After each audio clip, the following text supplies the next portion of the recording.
What I like to do when creating a monochrome watercolor portrait is I like to paint the whole page with a very soft hue of Payne's gray.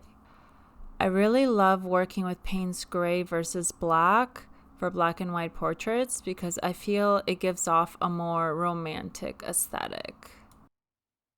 When painting with only one shade, you want to focus on the shadow to differentiate where light hits on a face or an object.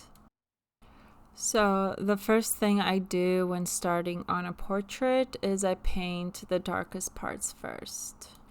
As you can see from this portrait, this was the eyebrows.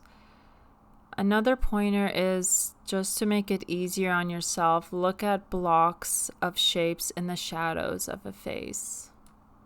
The reason I start with the darkest is because then I can start seeing transitions of lighter tones. This is also where you start creating contrast and focus. Once you place the darkest parts down first, you can then water down your Payne's gray to create transitions from the shadow to light. So when I work with a monochrome piece, I only use one shade or one paint. I never implement a second color, such as white, to create the highlight to the face. So to create the lighter parts, I simply just leave it alone. The only thing I paint is the shadows. If you're interested in painting like this, focus on only painting the shadows of your reference. It's honestly that simple.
As you can see, I then water down the pigment to create transitions from the darkest shadows to lighter shadows of the face.